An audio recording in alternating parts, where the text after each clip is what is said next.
Imagine explaining your entire life, your daily existence, using only 50 basic words. Yeah, that is really hard to do. It is. But today on the deep dive, we are looking at this English language learning transcript. It features two people, Emily and Paul, and, on the surface, it's just a very simple vocabulary lesson. Right, like a basic A1 beginner text. Exactly. But our mission today is to show you how this basic list of verbs and times is actually this stripped down, surprisingly profound blueprint of modern human survival. So, absolutely. Because think about your own day for a second. If you had to distill your day down to the absolute simplest actions, no jargon, no complicated emotional explanations, where do you even begin? What actually makes the cut? It is much harder to do than it sounds, really, because before we get into what Emily and Paul actually say, we should probably clarify what level of language we're looking at here. Yeah, that's a good point. The source material is designed for an A1 beginner. And, in the common European framework for languages, A1 is the absolute ground floor. It's the survival level, basically. Exactly. It's pure survival. At this stage, you aren't debating philosophy. You aren't expressing abstract thought. You are simply trying to communicate your immediate physical reality to another human being. You're just trying to exist out loud, which, that makes the way this transcript begins so compelling. It really does. Okay, let's unpack this. We have to start where the day starts, the morning routine. Emily and Paul map out their mornings, and something threw me off immediately when I read it. What was that? Well, you have these basic, unavoidable biological necessities, right? Emily wakes up at 7 a.m., uses the bathroom, brushes her teeth, and eats a simple breakfast of bread and butter. Right, very standard. And then Paul wakes up at 8 a.m., prioritizes drinking a glass of water, makes coffee, which Emily actually chimes in to agree is very important, and he eats eggs and toast. So that's just keeping the organism alive. Yes, but right next to that, with the exact same grammatical weight, both of them talk about checking their phones, checking emails, and writing these long to-do lists. Well, yeah. Why are we treating a corporate desk task like it's a biological need? Well, what's fascinating here is that at this stage of modern life, they function the exact same way. The source material, it doesn't separate the biology from the bureaucracy because our brains no longer separate them. Wait, really? Our brains just treat them the same? Pretty much, yeah. Yeah. Look closely at how Paul describes his morning. He doesn't just mention a to-do list in passing. He specifically states that he writes a long list because he has many projects. Right. And he says, and this is a quote, "It helps me remember everything." That isn't just a casual productivity tip.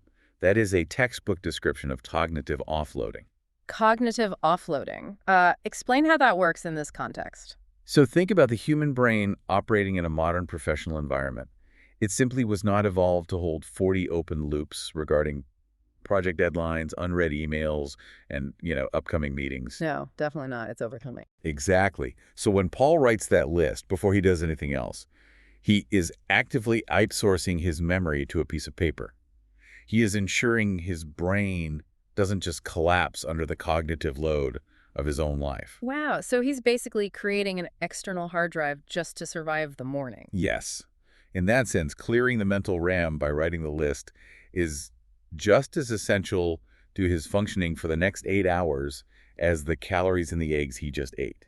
That's crazy. I was looking at this morning routine like a computer's boot sequence. Oh, I like that. Like you power on the hardware first, right? Mm-hmm. You hydrate the body, eat the food, brush the teeth, but you can't actually do anything useful until you load the software. Like the software being the to-do list. Yeah, you check the emails, you calibrate the schedule, you write the list. You cannot run the modern human machine without both sequences firing.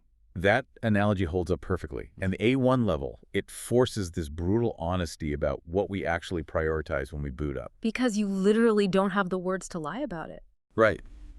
When you only have a handful of vocabulary words to describe your morning, you don't talk about watching the sunrise or, feeling optimistic about the day. You just say, I drink water, I check email, I make a list. Yes. And it establishes a universal baseline. When two humans interact, they don't start by unpacking their deepest fears. They connect over the shared, mundane struggle of just getting the machine running. Getting the machine running. Here's where it gets really interesting, though. Yeah, what do you mean? We move from what Emily and Paul do to the actual mechanics of how they teach this connection. The transcript shifts from just describing this morning reality to showing the listener how to build a dialogue out of it. The role play section. Yeah, exactly. Paul and Emily start this role play exercise, quizzing each other. Paul asks, "What time do you wake up, Emily?" And she replies, "I wake up at 7." Very modular.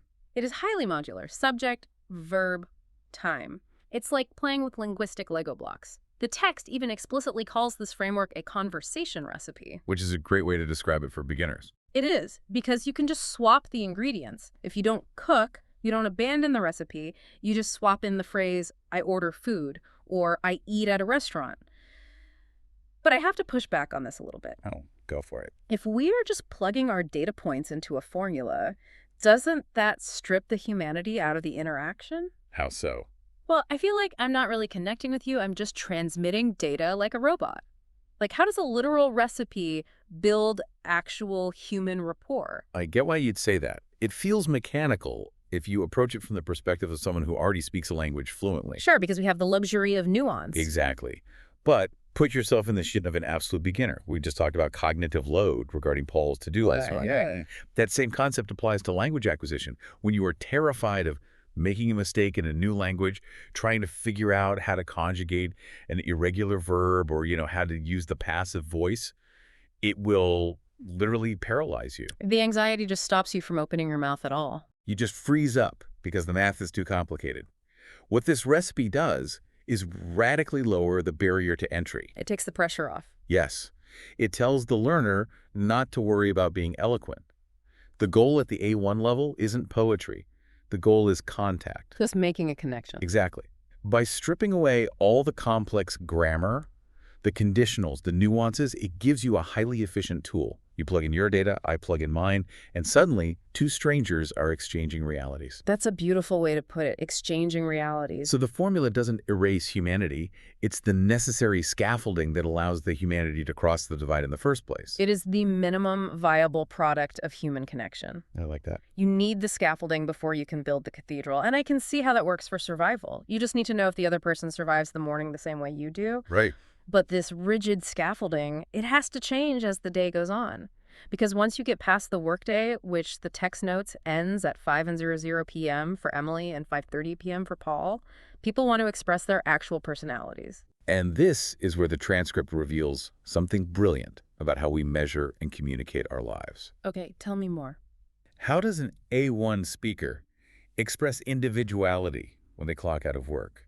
They don't have the vocabulary to describe complex emotional decompression. No, definitely not. I mean, Emily cannot say, "I sought out a cathartic release in nature to purge the existential dread of my desk job." No, existential dread is definitely not on the beginner vocabulary list. Definitely not. So what do they do instead? They use measurable physical actions to imply those complex emotional states. Oh, I see. Look at Paul's evening.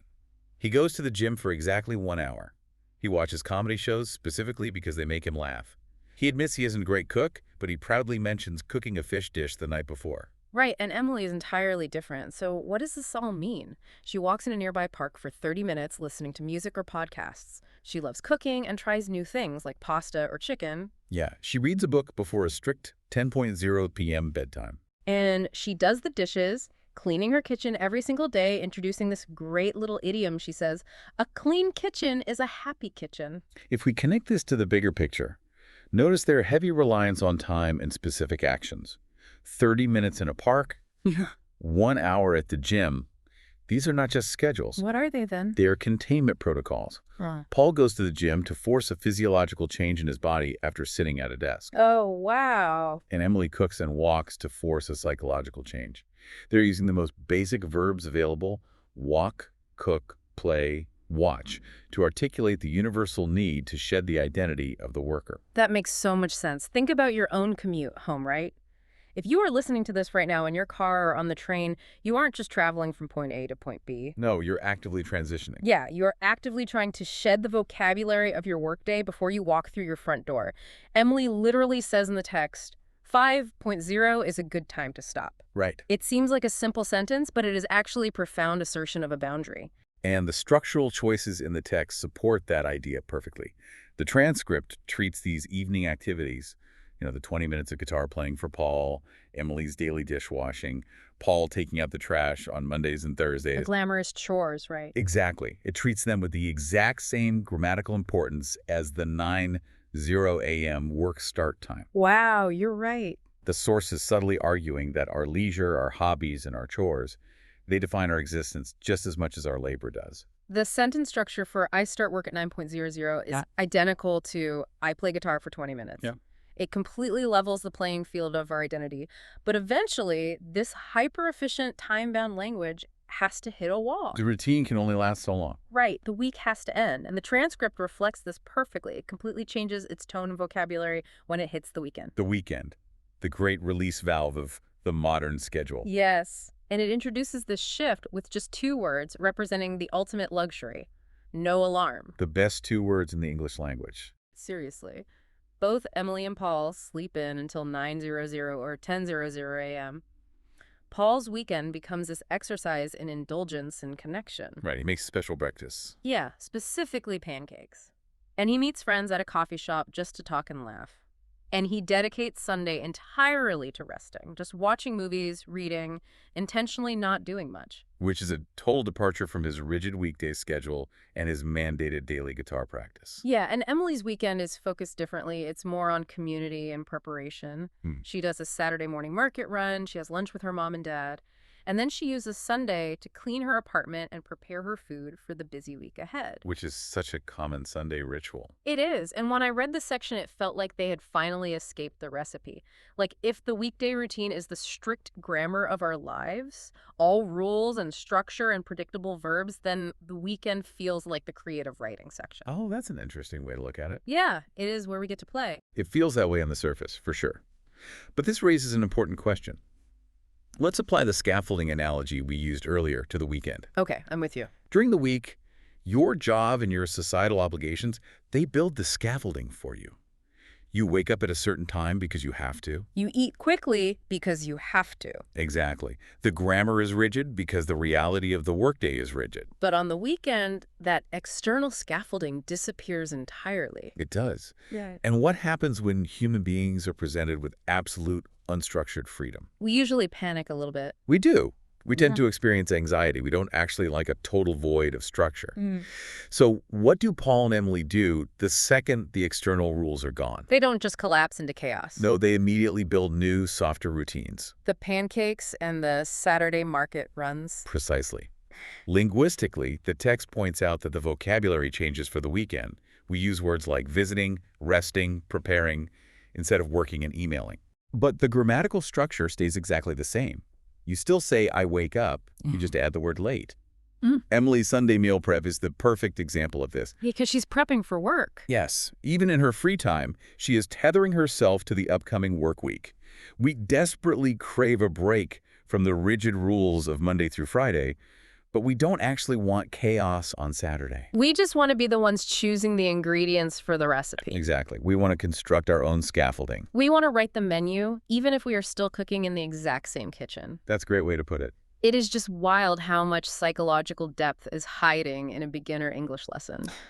We started this deep dive looking at a basic vocabulary list, and we ended up dissecting, cognitive offloading, the minimum viable product of human connection, and how we use time-bound actions to measure our internal emotional states. And it reinforces the idea that communicating the essence of who you are, it does not require a massive vocabulary. Not at all. The raw actions, what you actually dedicate your minutes and hours to, they tell the truest story. They really do. And the source material actually ends with a piece of practical advice for the language learner. Oh, right. The practice exercise. Yeah, it tells them to practice by writing it down or talking to themselves to remember the words, just filling in the blanks of my day today is, and plugging in the verbs. Which is a great exercise. It is, and I want to challenge everyone listening to actually try this exercise today. When you get home, or while you are taking your own 30-minute decompression walk, Try writing down your routine using only the absolute most basic action and time words. Strip away all the adjectives? Yes, all the excuses and all the complex narratives you tell yourself about why you do what you do. Just look at the verbs. Look at the raw data of what you actually do with your time. So imagine you are standing in front of that stranger again, trying to explain your entire existence using only 50 basic words. As you build your own conversation recipe, ask yourself, what essential parts of you would actually make the cut? And what beautiful, messy complexities of your life would you be forced to leave behind?